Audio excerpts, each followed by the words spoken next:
성탄절이 좀 더 어릴 적의 성탄절 같지 않은 마음 잘 못 들죠.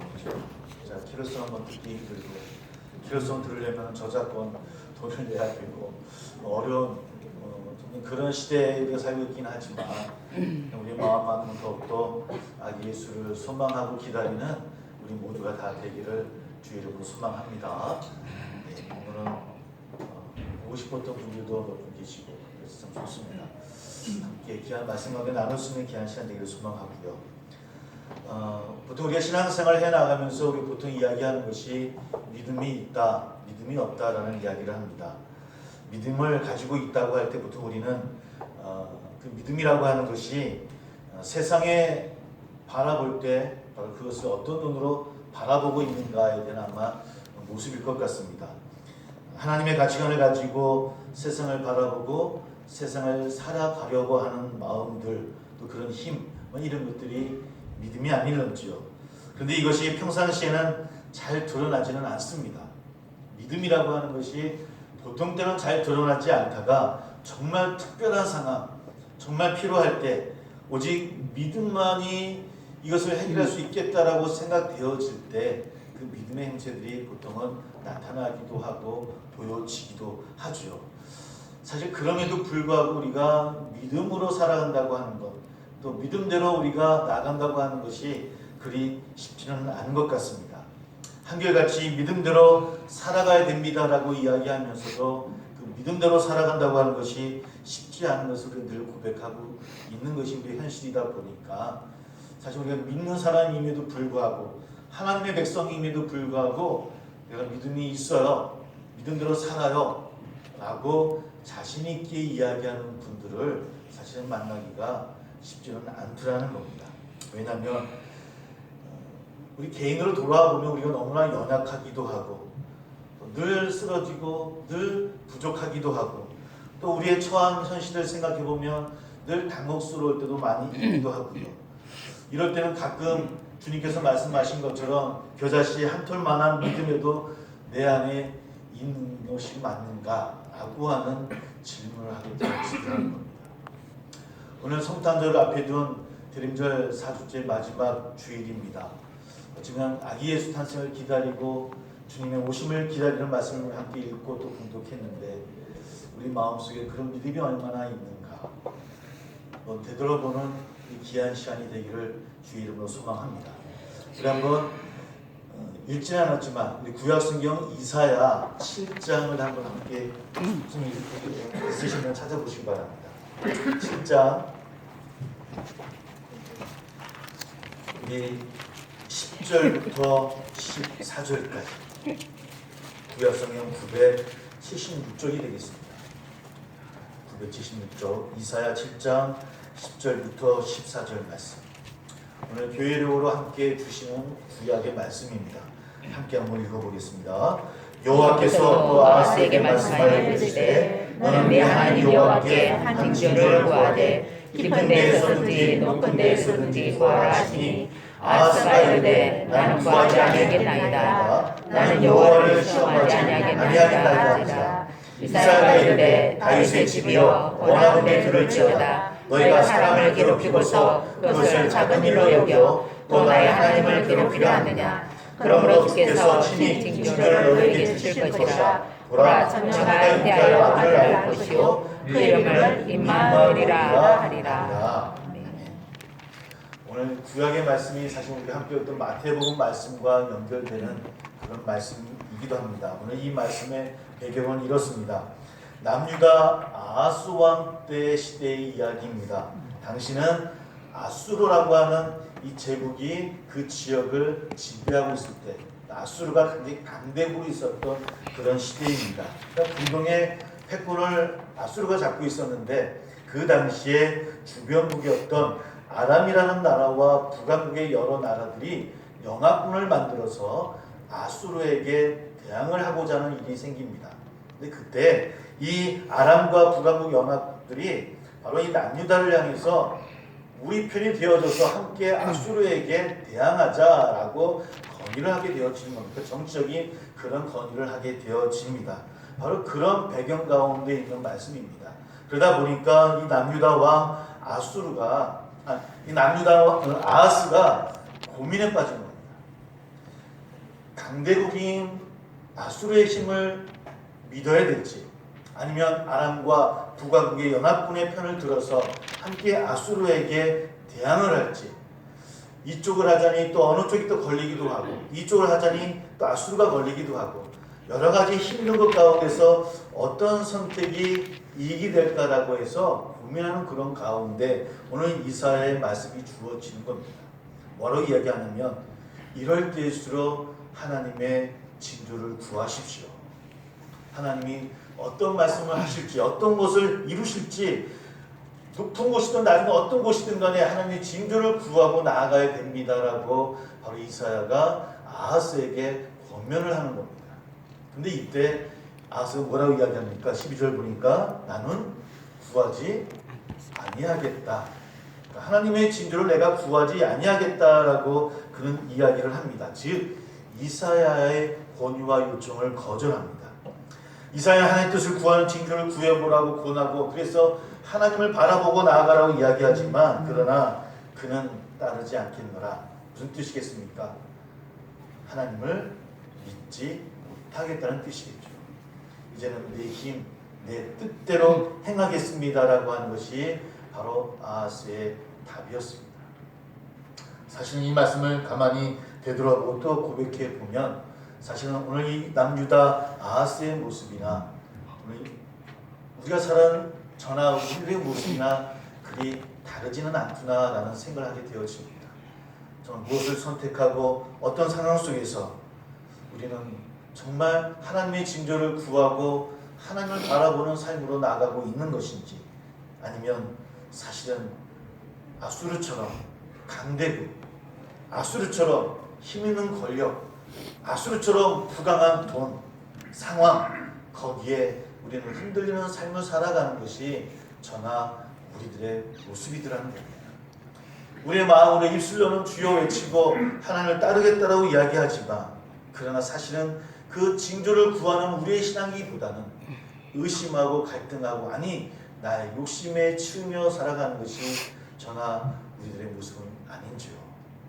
오늘 이 아하스의 모습 속에서 우리들의 모습을 반영하며 바라보는 저나 우리 되기를 소망합니다. 어쩌면 그 가운데서 용기 있게 믿음대로 살아가는 것이, 그 어려운 상황 속에서도 믿음대로 하나님의 징조를 구하고 그 징조를 향해서 나아가는 우리의 삶이 바로 믿음대로 살아가는 삶인데, 우리는 입술로는 주여 주여 하고 믿음이 있다고 이야기하고 믿음대로 살아간다고 하면서도 정작 정말 선택해야 될 그런 기회에서는 우리는 우리의 마음, 우리 욕심이 앞서더라는 겁니다. 바로 그런 아하스를 향해서 주시는 말씀이 오늘 14절의 하나님의 징조의 말씀이었어요. 다시 한번 이사야 7장 14절을 함께 한번 읽어봤으면 좋겠습니다. 함께 읽어봅니다. 시작. 그러므로 긴 징조를 주실 것이라. 보라, 처녀가 잉태하여 아들을 낳을 것이요 그의 이름을 임마누엘이라 하리라. 이 말씀은 우리가 읽었던 마태복음 1장에도 나오는 말씀입니다.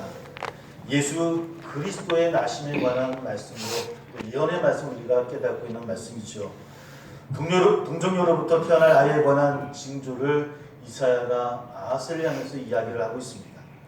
하지만 하나님 믿고 따르지 못하고 있는 이들에게 주어지는 징조는 사실은 우리에게는 분명하게 보이기도 하고 잘 그 뜻을 헤아리기는 쉽지는 않을 겁니다. 아마 아하스도 이 말씀이 무엇을 뜻하는 것인지 그는 깨닫지 못했고, 그리고 아수르를 선택하게 되어지죠. 어쩌면 이런 징조 때문에 실족하고 넘어지기도 하고 하나님의 뜻을 체념하고 포기하는 사람들도 우리는 만나게 되어집니다.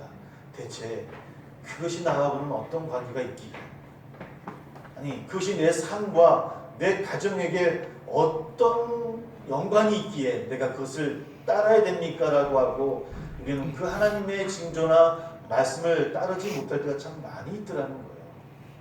나와는 상관없는 것 같은데 그것이 내 인생에, 내 삶에, 내 상황에, 우리 가정에 어떤 영향을 주고 어떤 의미가 있습니까?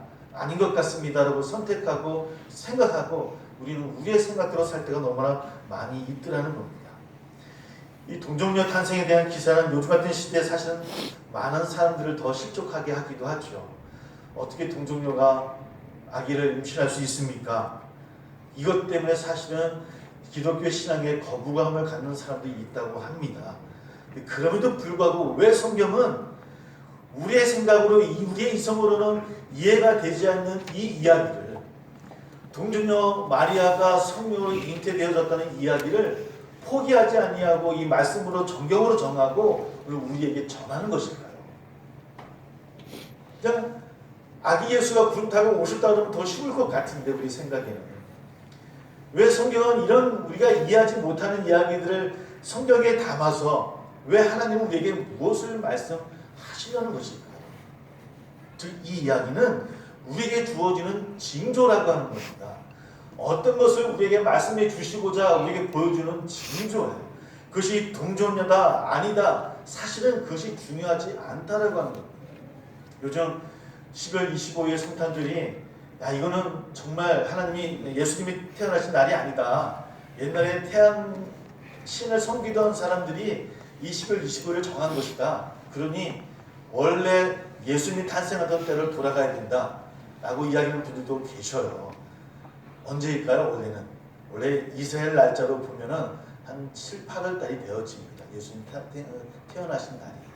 근데 왜 이것을 막 해야 된다 안 해야 된다라고 막 이야기를 하죠. 동정녀 탄생이 맞다 아니다 문자적인 그런 비유다라고 이해하는 분들도 계시기도 하고요. 그런데 사실은 우린 그런 이야기에 또 그런 것에 매몰되어 있는 사이에 정말 이 사건 속에서 우리에게 주시고자 하는 하나님의 말씀을 놓치고 있더라는 겁니다. 대체 하나님이 이 징조를 통해 우리에게 뭘 말씀하시려는 것일까? 아하스 왕이 선지자의 말을 따르지 아니하고 아수르를 택하게 된 이유가 대체 뭐겠습니까? 사는 초가의 위기 앞에서도 왜 그가 하나님을 선택하지 못하고 왜 아수르를 선택했을까요? 왜 그렇게 됐을까요? 당연히 그 답은 하나님을 그가 생각지 못하고 하나님을 놓쳤기 때문 아니겠습니까? 하나님을 신뢰하지 못했기 때문 아니겠습니까? 하나님이 함께 하셔서 이 어려운 위기를 이겨내 주실 것이다라고 하는 그 믿음을 놓쳤다라고 하는 겁니다. 누가? 아하스 왕. 그 아하스 마음에 오늘 이사야가 주어지는 말씀이 오늘 말씀의 징조의 말씀입니다. 아기 예수가 탄생되어질 것이다. 그리고 그 이름을 뭐라 하라? 임마누엘이라 하라 라고 이야기하고 그 뜻을 마태복음 1장에서 해석을 하고 있어요. 그 뜻이 무엇입니까? 여러분들이 한번 다시 한번 말씀을 한번 찾아볼게요. 마태복음 1장으로 돌아갑니다. 1장 우리 23절입니다. 같이 한번 읽어볼게요. 시작.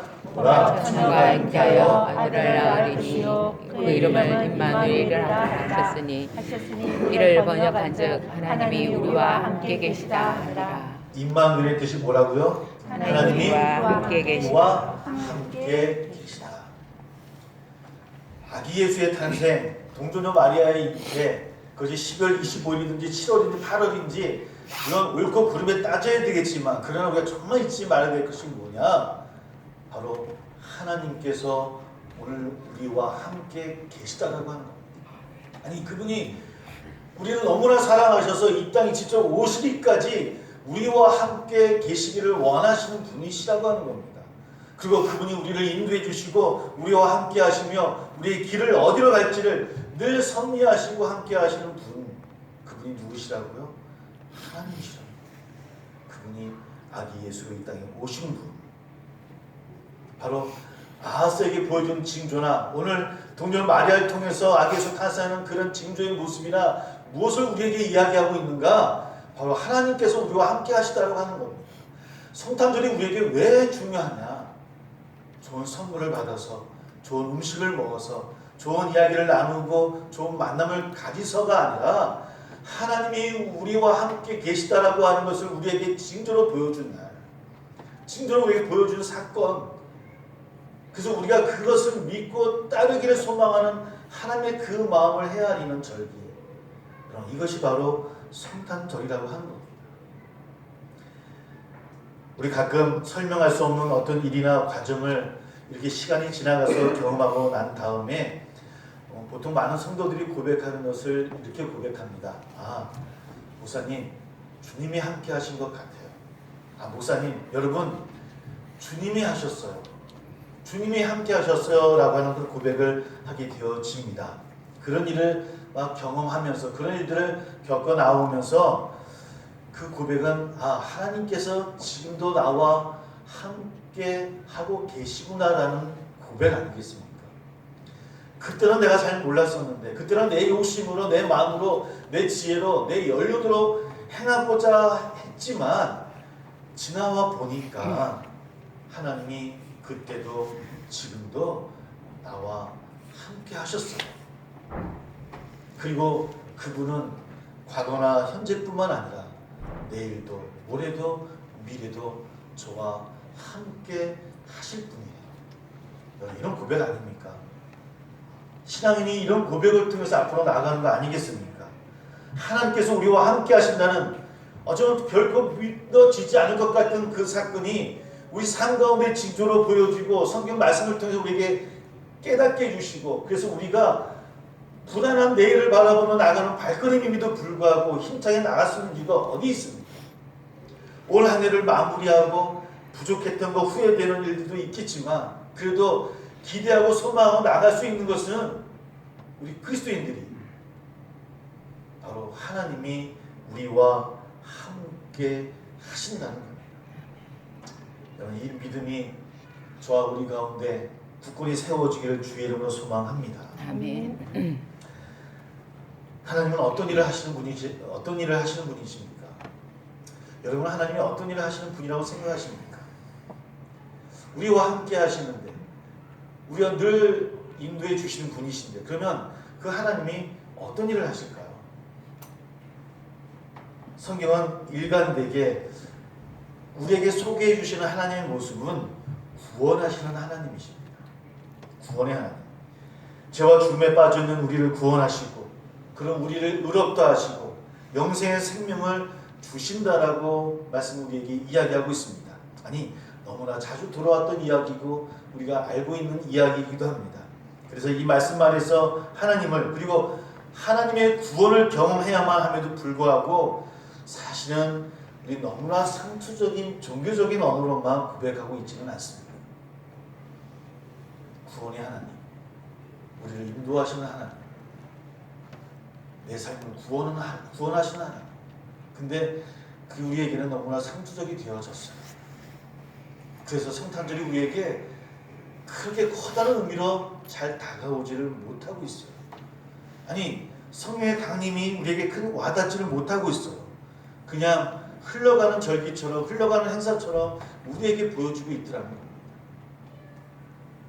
그분이 정말 우리와 함께 하신다라고 하는 것, 하나님만이 어떤 것을 이루실 수 있고 하나님만이 모든 것을 구하실 수 있다라고 하는 것, 여러분, 이것이 우리 기독교 신앙의 정수고 우리 신앙의 출발이에요. 하나님만이 나를 구원하실 수 있다라는 고백, 하나님만이 우리 가정을 구원하실 수 있다라는 고백, 하나님이 나의 삶, 나의 인생, 나의 모든 상황을 구원하실 수 있다라고 하는 고백이 우리 신앙의 출발이고 우리 신앙의 가장 중요한 우리의 고백이더라는 겁니다. 그래서 복음이 우리에게 기쁨인 거예요. 그래서 우리는 그 복음을 바라보고 나가고 있더라는 겁니다. 사랑하는 성도 여러분, 우리는 결핍되어지는 그런 세상 속에서 살고 있습니다. 오히려 더 많이 외로워지고 더 많이 자신만을 알아가는 어려운 시대에 살고 있어요. 늘 차별의 벽은 더 높아지는 것 같고, 세상은 사람을 보는 것이 아니라 돈을 바라보고 명예를 바라보고 권력을 바라봅니다. 그런데 그럼에도 불구하고 그리스도인이 그런 삶 가운데 우뚝 설 수 있는 것은 뭡니까?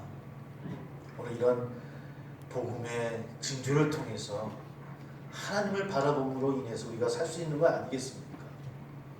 왜 살 수 있습니까? 아무리 세상의 모든 것이 돈으로 결정되어지고 권력으로 결정되어지고 차별되어지고 소외되어지는 것 같고 혼자 아파하고 힘들어하는 것 같지만 그러나 만물은 누구의 것입니까? 하나님의 것이다라는 고백이 우리 가운데 있지 않습니까? 만물을 창조하신 분은 하나님이시라는 고백이 있지 않습니까? 그것이 10년이 지나든 100년이 지나든 10,000년이 지나도 변하지 않는 진리이고 우리가 고백하는 우리의 신앙의 고백이에요. 그 만물을 창조하신 그 하나님이 우리와 함께 하신다는 거예요. 그리고 그분이 나를 구원해 주셔요. 구원은 그저 내일 영광 구원되는 삶을 말하는 게 아니에요. 우리의 영원한 생명으로 이르게 해 주시고요. 그 영원한 생명 가운데 우리가 누리지 못한 모든 것들 이루게 하시는 놀라운 하나님의 역사 가운데 거하는 겁니다. 여러분, 이런 고백들이 우리 가운데서 불일들이 일어나고 이런 기다림과 이런 소망함으로 성탄을 준비하는 저나 우리 되기를 소망합니다. 이 귀한 복음을 지켰던 것이 우리 선배들의 모습이에요. 아기 예수 탄생을 통해서 그의 삶을 따라갔던 많은 사람들, 또 초대교인들, 이런 복음이라는 단어들, 이 말은 온전히 황제에게만 주어졌던 말씀 아니겠습니까? 그러니까 그 당시에는 복음이라는 단어는 황제만 사용할 수 있었던 단어예요. 그러니까 기쁜 소식은 누구만 줄 수 있다라고요? 그 당시 2000년 전에는 황제만이 줄 수 있었던 거예요. 황제가 어떤 제도를 통해서 어떤 것을 펼치고 뭘 또 나눠주고 이런 것을 통해서 황제만이 기쁜 소식을 전해줄 수 있는 사람이에요. 즉 복음은 평화이기도 하고. 근데 몇몇 안 되는 초대교인들이 복음을 이야기하는 거예요. 야, 복음은 황제가 주는 것이 아니라 아기 예수의 탄생하시고 십자가와 부활을 통해서 우리에게 놀라운 나라에 대한 징조를 보여주셨다. 이것이 복음이다. 그 복음은 황제가 주는 것이 아니라 오직 하나님만이 주실 수 있는 참된 기쁨이다. 여러분, 그 복음을 그들이 목숨을 바치며 지켜왔고요. 오늘 우리에게도 기쁨의 소식이 되어지고 있어요. 여러분, 그런 성탄절이 우리에게 정말 기쁨입니다. 여러분, 왜 성탄절이 기뻐야 되겠습니까? 우리가 올 한 해 잘 보내서요. 그래서 마지막을 잘 보내서 내년 더 주실 거 이런 것들 아닙니다. 올 한 해 시작할 때부터 지금까지 하나님이 함께 계셨고요. 예배하는 이 순간 하나님이 함께 계시고 어떤 길을 갈지 모르겠지만 우리가 가야 될 내년도 하나님이 함께 하신다라고 하는 임마누엘의 축복이 오늘 우리에게 임하고 있다라고 하는 것. 이것이 우리 모두에게 기쁨이 되어지고 이 기쁨을 통해서 우리 삶 가운데 놀라운 기적이 일어나기를 주의 이름으로 축복하고 또 소망합니다. 아멘. 기도하겠습니다.